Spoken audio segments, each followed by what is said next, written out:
Brenda, can you just start by telling us a little bit about yourself and a little bit about how you got into public speaking and how you work with others on it? Yeah, absolutely, Don. Thanks for having me once again. Great to be here. So yeah, my name's Brendan. I'm the founder of MasterTalk. MasterTalk is a YouTube channel I started many years ago to help the world master the art of communication and public speaking. And I also coach ambitious executives and entrepreneurs on how to become top 1% communicators in their Mm, industry. But of course, when I got started, it wasn't as clean or as succinct as I am right now, Don. When I was in yeah. uni, And that's a great elevator yeah. pitch, by the way. And I would expect nothing less. Yeah, I guess you could call it that. But yeah, when I got started in university, John, I used to do these things called case competitions. Sure. Think of it like professional sports, but for nerds. Hmm. And that's how I learned how to speak. And then I started coaching students probably 5, 6 years ago, and that's what led to the Master Talk YouTube channel. Yeah, awesome. So can you talk a little bit about all the different ways that public speaking can help us in our business and specifically help us acquire and retain customers? Yeah, absolutely. You know what I always like to tell entrepreneurs is that as our businesses scale, our Mhm. communication skills need to scale with it. So what does Interesting. that mean? That means that as our revenue starts to increase in our business, we tend to hire more people naturally. So we transition from the entrepreneur who is not just selling, but also delivering the service. We're one or two man shop or woman shop to now we have a team and we're coaching them on how to deliver the service. Hmm. So what I always tell people is the reason why communication matters, especially in the context of entrepreneurship, is three main reasons. One, as your business scales, your communication skills need to also keep up with that so that you're able to manage bigger and bigger teams. And as your vision gets bigger and bigger with the resources and capital that you acquire. The second reason is because every day is a pitch. And what I mean by that is every conversation you have is an opportunity for you to move faster towards your goals. So if Hmm. somebody asks you what your business is and you reply with, I don't know, we like sell pancakes and stuff. It's like if you're not excited about the business, you don't have that energy and enthusiasm, people don't want to learn more. And number Hmm. three, it helps you recruit really talented people towards your vision. Absolutely. Absolutely. I think, it's something that we have seen in Jottful a lot as well. So we I've just felt like we were just constantly pitching. So pitching to investors, pitching to employees, pitching on sales calls, just pitching all the time. And we started to notice that, for example, I would give this talk all the time at conferences called How to Get Your Small Business Online. I mean, the most 101 talk you could possibly give.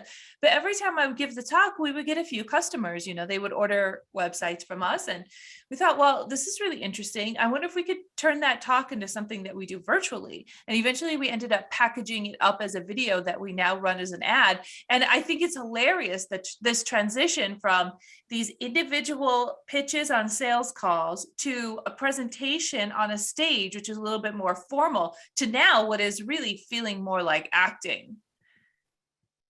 Can you talk about, like, it sounds like I think a lot of businesses end up doing that as they grow. Like the public speaking that they do starts maybe one-to-one and then grows to become a larger audience and then grows to become an even larger audience. Oh, absolutely. I love that you used your own company as the example because that's what people relate to since people know Jottful. Mm-hmm. And I completely agree, right? You start with those one-on-one conversations and then you went to 1 to X where now you post a video and millions of people can potentially watch that video Yep. with the same message.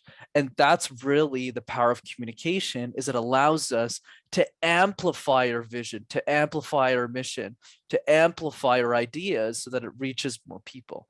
So we can think of communication as that flare that really explodes our business growth and also the dreams that we have in life. Can you talk a little bit about virtual settings? This is a really hot topic right now, and I know that we're feeling it as well. I was just thinking today that somebody on the team asked me a question about something that I assumed she knew how to do. But because we're no longer sitting next to each other, we're an all virtual company, is that day-to-day conversation isn't happening. And so I know that I need to do a much better job of communicating in a more formal way and preparing maybe training lessons and these kinds of things. But a lot of people are also just presenting more virtually through Zoom meetings, pitching through Zoom. Can you just talk a little bit more about how people are presenting virtually and how public speaking can help them? Absolutely right, Don. So there's three key differences when we're presenting virtually versus in an offline in-person setting. So the first one is eye contact. When you're Mhm, in person, let's say there's 10 people in front of us in a room, we're spreading our eye contact, we're dividing it up based on who we're speaking to. But mhm. in a virtual call, what's nice is whether you're speaking to one person, 10 people, or 10,000 people, you just got to keep your eyes in one direction, which is the camera lens, and it'll Uh-huh. look like you're looking at everyone at the same time. That's Yep. number one. The second key difference is energy. It's a lot easier for us to pull our energy when we're in person versus when we're virtual because you're not in the same room physically as I am. So it's Mhm. harder for me to bring that energy back. So the way that we fix this is by getting better in the real world, practicing increasing our energy levels and bringing that same energy into the one that we speak in. And then the third key difference is the ability to ask our audience for feedback and ideas to make our presentations better. So when we're Mhm. in person, it's really easy at the end of, let's say, an in-person meetup, just say, hey, you guys want to get lunch or something? And then you could just ask some questions. It's a lot harder to do virtually. So Oh what I yeah. always recommend, oh, go ahead, please. Yeah, no, I was just agreeing with you. Oh yeah, exactly. So yeah, so it's a lot easier. So the advice is really get on a phone call with one or two people. Yeah. Yeah. Also, when you're in a room, you can kind of start to read the room. You can tell, you get that instant feedback in a way that it's just much harder when you're giving a virtual conversation. Absolutely. So you mentioned practice in there, and I'm willing to bet that practice is going to be one of the strategies that you highly recommend in order to become a more confident public speaker. Am I right? Absolutely. And then the layer on top of that is practice effectively, right? So there's a Okay, couple so of tricks. tell us, how does one practice effectively? Of course, happy to. So there's two key strategies I always like to recommend. The first one, which is the easiest one, it's called the random word exercise. So all you do is you pick a random word like phone or camera or screen, and you give impromptu presentations, which means preparation, speeches without preparation. And that's what really improves your communication over time because it's a lot harder to do that than present anything work related where you're already the subject matter expert. So that's one Interesting. strategy. Yeah. And then the second strategy is practice presentations like a jigsaw puzzle. You know those puzzle pieces we used to as kids done? You know, those puzzles, kind of put them Oh, together. I do them still. Uh-huh. Okay, awesome. So you're an expert. So I'll ask you an easy question then. So the question is simply this: when you're working, and or it's not a trick question. Whenever you're working on a puzzle, which pieces do you start with first and why? Oh, the corner and then the edge. Start with the outside because once you make the frame, it's a lot easier to fill in the middle. And then when you fill in the middle, you look for pieces that have something in common. I do a lot of puzzles with my second grader. So we might have Toy Story and we'll put all the pieces for what's that to infinity and beyond guy. You know what I'm talking Buzz about? Lightyear. Buzz Lightyear. We'll Yeah. find all the pieces of Buzz Lightyear's costume and put that one together. So you look for things that are similar and you build out from that. Wow, that was probably the best answer I've ever gotten to that question. You're absolutely right. Like you are clearly the subject matter expert of puzzles. But here's the thing, right? To build on your amazing response there, Don, is that same analogy we don't apply in communication. Because whenever we're preparing for a presentation, we just shove a bunch of content. We start with the middle first. We ramble throughout the whole thing, and then our last slide sounds something like this. Thanks. And in summary, Yeah. Right. So not the right approach. So uh-huh. practice presentations like a jigsaw puzzle. Start with the edges first. Practice your intro 30 times. Do the same thing with the conclusion because what's a great movie with a terrible ending? Last time I checked, terrible movie, right? Right. Same thing. And then dive into the middle. Interesting. Actually making YouTube ads is like that because people can skip the beginning of the ad. And so you have to have a really, really, really strong intro.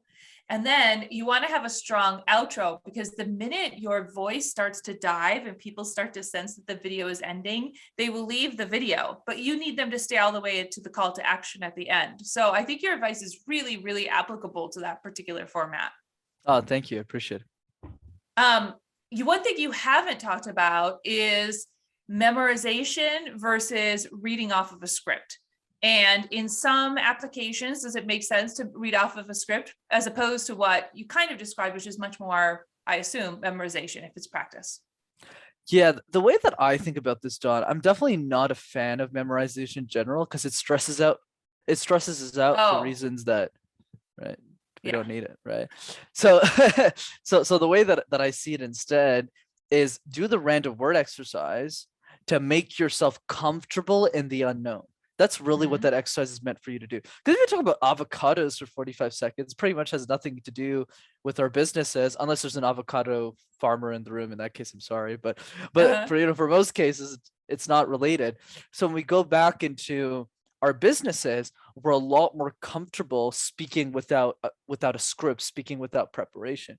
But it's not necessarily. But let me rephrase that. I'm not necessarily against writing the speech out though. Like my YouTube Mm, videos, I write everything out word for word. And the reason is because it helps me structure my thoughts better on video, but I do not use a teleprompter to say everything word for word. right. So do you memorize the whole thing, or do you memorize a bit, film that bit, memorize the next bit, film that bit? More towards the second. So let's combine both. So essentially what I Okay. do is I write everything. So let's say there's 5 parts to every one of my videos. I read the first part, but I don't memorize. I just read, I get the general idea and I just go. And then it's recorded. And it won't look the same at all as the script. Very similar, but not exactly. Hmm. Then I'll do the second part. Boom. Third part. And the analogy I like to use with people, Don, is let's say you go to a dance recital and somebody makes a mistake. Do we notice? No, No. And no. the reason, and you know this, is because we don't know the routine. Like we Right. don't know the choreo. So same thing with this. Excellent. And what about inviting other people in to your practice sessions? Is that something you recommend, or is there a time and place for it? Because I feel like if you bring them in too early, you can lose confidence. Correct. Correct. Great point. So the way that I like to do this is do the intro first on your own or in a small group and build momentum. Because the problem is we don't build momentum Mhm. because we're always practicing our presentations end to end. So let's say we got a 30-minute pitch or 20-minute pitch. We do the whole thing. We do the whole thing. We do the whole thing. And we're like, I'm tired. Let's go get lunch, right? Yeah. Instead, what you want to do is spend that same 45 minutes just doing your introduction 30 times. And I guarantee the 30th time will sound way better. Even if you're not even doing anything else, even if you're not watching your technique, it'll just be way better. And then when you Mhm. feel that momentum, then yes, absolutely record it, bring some friends in, get some feedback, etc. Yeah. One trick that I do if I'm giving a presentation on a stage, and so I want to practice it a bit, is I will actually walk around the neighborhood, and I'm sure that the neighbors think I'm crazy because I will actually move my lips. I will move my hands doing the gestures that I intend to do on stage, but that's how I practice. There's something about the act of walking around that helps kind of implant it on my memory. And I don't know if that's a strategy or if it's just something that happens to work for me. No, I love that, Don. You know, the way that I always think about it's kind of similar to morning routines, right? Like Hmm. people, I'm sure, ask the both of us, what's your morning routine? What's the ideal? Should I wake up at 5 a.m. and do sprints for 45 minutes? And my answer is the same as it comes down to the strategy that's worked for you, which is test everything and Hmm. keep the ones that really are helping you. So in your case, walking around your neighborhood is really effective for you. So keep doing that. You know, it's always double down on what works for you. I personally don't do that, but I love that you do it and you're getting How do you results. do it? How do you practice? The way I do is a bit different now, where I apply puzzle in the way that I communicate. So I spend a lot of time doing my intro, doing my close, and then what I do is I record the whole thing, and then I send it to people. Or when I Hmm. present it, I get the worst critics that I know in my network to attend the call and only give me negative feedback. That's the way I do it. Oh, fascinating. Okay, I have a completely different approach when it comes to getting feedback during practice.